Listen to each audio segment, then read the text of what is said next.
Your boy Tippy Tips at it with another YouTube video. In today's video, we'll be talking about your girl Lulu and Poppy. Well, your girls.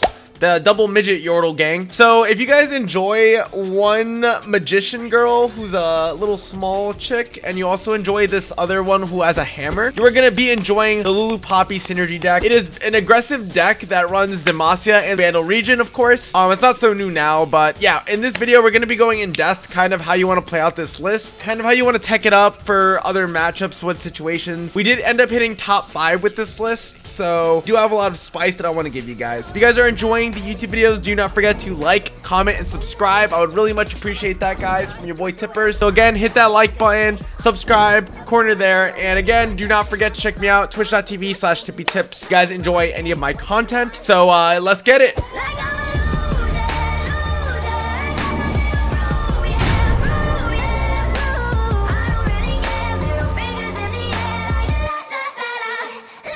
So guys, in this deck, again, it is an aggressive mid-range. It's not a mid-rangey type deck. Well, you could make the argument it kind of is, but it's more of an aggro deck, right? Kind of like how Scouts played out, the old Quinn Scout. But basically, what you want to look for in this, I'll explain all the synergies. It's, again, a Lulu Poppy list, and you want to basically curve out most of the time. So this is your ideal curve of the units you want to get in the correct order. Fleet Feather Tracker. Again, when you summon a unit, it gains challenge. You want to play this on turn 1 as soon as possible. It's always good because you're able to clear up a unit, right? It's usually a 1-for-1 trade, but in this type of deck, it's actually valuable for you because you have cards like Brightsteel Protector, which is a 2-drop, right? Your turn 1 would be Fleet Feather. Turn 2 is Brightsteel Protector. Gives the Fleet Feather barrier so you can actually trade off into a unit correctly, which is amazing. But in the new Bandle expansion, there was also the Yordle Smith, which came out. So this actually gives all units that have equal or less power to this Yordle 2/2 quick attack. If your whole board is basically, you know, meets this condition, they can all technically have quick attack, right? That's kind of your ideal, right? Turn 1 Fleet Feather into turn 2 Brightsteel or Yordle Smith, and then turn 3 is where Lulu comes down. Usually. And then turn 4, you've got the Poppy coming down. All right, that's the generic curve of how you want to play it out. And the reason turn 3 Lulu comes down is because she basically, you know, supports or grows, gives someone for that one turn 4/4 stats, and you want to do it on Yordle Smith. So this basically means Yordle Smith will be a 2-mana 4/4, and if he's a 4/4, he can buff the whole board if anyone's, you know, 4/4 or equal then or less than. Poppy and Tenor and basically every card in this deck fits under that condition. You're able to make some cheesy plays where everyone has quick attack.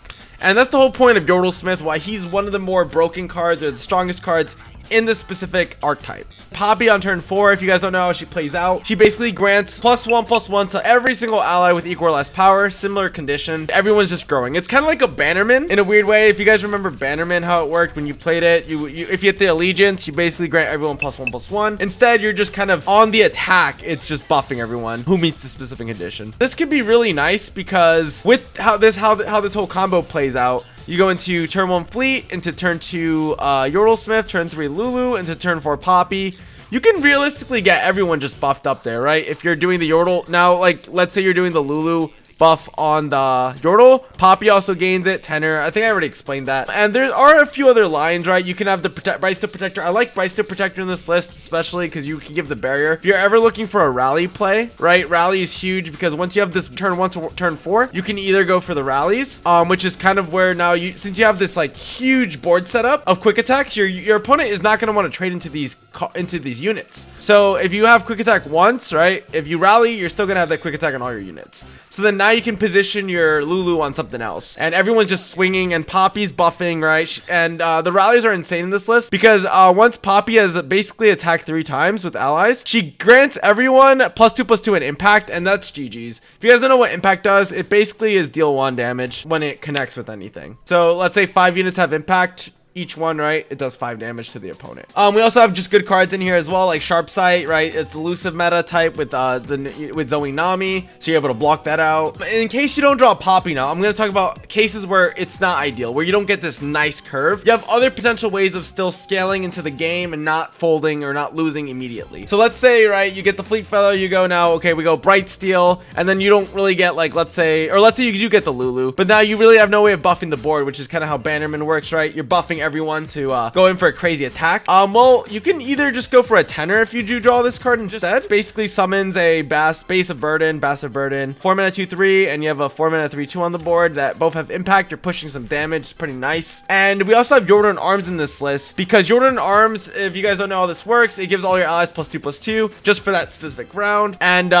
if you've, well, it depends, right? If you summoned or casted cards from 4+ regions, which it's going to be easy to do it with this. But yeah, Group Shot is good in this list as well because you're able to ping things out, such as like small little units like Zoe, you know, turn 1. They got maybe a Teemo that you want to bonk. And basically, the wider your board is, you're dealing 2 damage to anything on the board, right? It's like a free Mystic Shot for 1 mana. So that's why Group Shot I think is a good card, but you could consider even taking one of it out. It's not that necessary in the game plan. As you guys know, we're just more of like an aggressive list by developing units and consistently striking. Let's say your opponent's running like PNZ, they're running Froliard, right? Avalanches, they're running like Bandle City with like, there's, you know, Pokey Sticks. They've also got, yeah, they also got like Buster Shot, right? They have all this interaction to deal with your units. A really good thing about this deck is you're able to manifest and basically create cards. So the craziest thing about this is you have the Mare, which is a 3 mana 2/2. So if you need a refill and stuff, like Mare makes these multi-region costs 1 less, and he also just adds more to the board, right? So if you're not getting this crazy curve, it's not too late because I think the Mare can easily give you additional resources to get the board wide enough, so you can even go for like a Yordan Arms cheesy kill. And it's not just generic, you know, turn 1, turn 2, turn 3, turn 4. If I don't have any of these, I lose. You have a bunch of different options, and this is how like a really good deck is supposed to operate. You have a full-on game plan how you want to play it out, but if you don't get the best case scenario, you want to have some scenarios where you're still in the game and you have a potential of winning, right? So what I like about the Mare is that you're also able to just generate so many units, right? Let's say you get Loping Telescope into another Loping into another Loping. You basically just get like infinite Lopings off of Mare, and I've pulled it off a lot of times. And you also made that Loping Telescope here as well. This is good for the created synergy that you also do with Tenor, right? Tenor, in order to get this second one coming out, you need to actually have played a created card.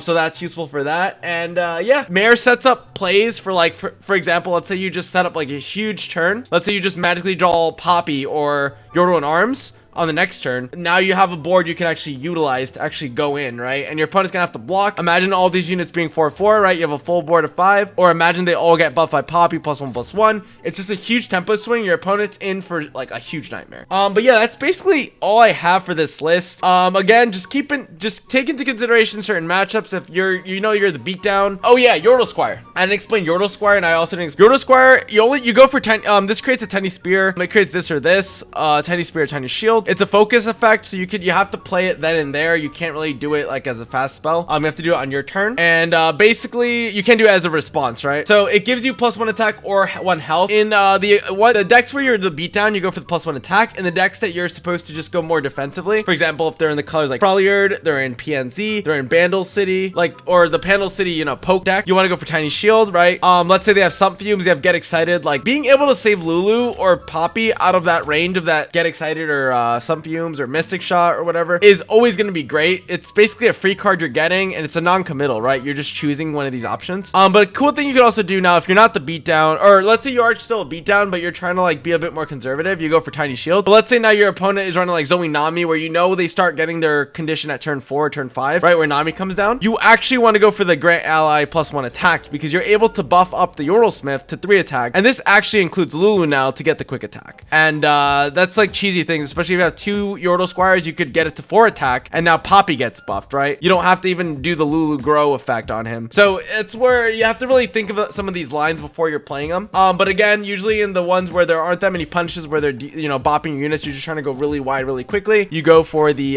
tiny spear. And the ones where you're trying to be a bit more like, you know, resourceful, not trying to bolt to too many like combat tricks like Vol Feast, Go Hards, or, you know, Darkness, tiny shield will help you. Trust me, guys. You also want to look for range resolve in those matchups, those similar matchups. And yeah, that's kind of the list, guys. Hopefully y'all enjoyed. I know I talked a little bit too much about this list, but you basically just want to develop turn 1 to 4, get your whole groove on, and once you start getting these like huge buffs off Poppy or Yordan Arms, you want to try rallying with the combination, right? We have triple rally, and we also have 1 Golden Aegis, gives a barrier and a rally.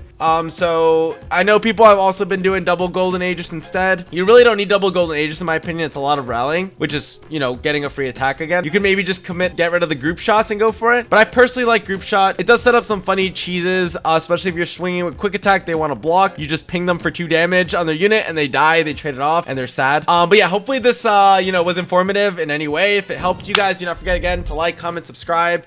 If you have any questions, I will be in the DMs there. So yeah, guys, hopefully y'all enjoyed the gameplay that's next. And yeah, let's fucking go. Oh, wait, I forgot Commando. Anyways, yeah, let me do this quick. Commando is basically an elusive. When it swings, it gets you a free Owlcat. If you have the Mare on board, this basically becomes a free Owlcat with Spell Shield. So that's another way of gaining a good ward. All right, guys, hopefully y'all enjoyed. Peace. Perfectly. This one you can kind of scuff it out a little bit, and you can also get really interesting top decks. Rally. I think we hold Yordle Smith. That's the only reason I think it's a bit more fun to play this version. Bit less punishing. At Faint HDCAP22SNOM. This deck is a little bit different, right? Oof. Kind of want to grant the shield, but I'm gonna be aggressive here. He's running the 1 of Zed. Interesting. Wait. So they run twin. They must be running twin. We always do this line. Okay. We have to pass or else I get bonked by this shield guy. Cute. Hello, mother. We just sharp sight kills Zed here, right? He has to swing. He knows we have Fleet Feather. Let's see, he's holding up twin.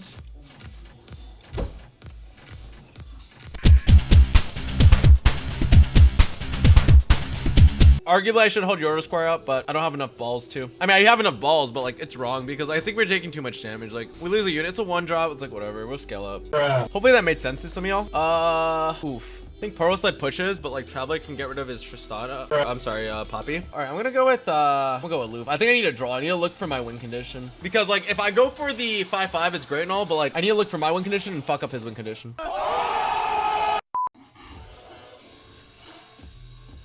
Tusk Raider is pretty dope.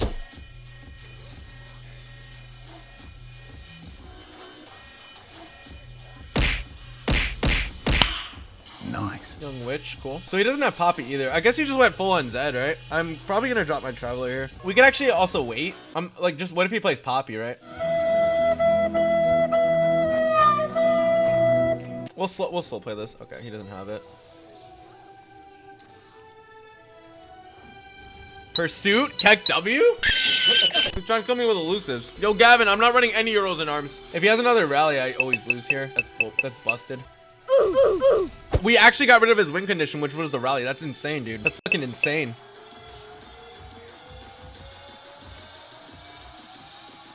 I'm not pushing, though. Like, this is the issue. He twins, like, I don't know how to deal with that.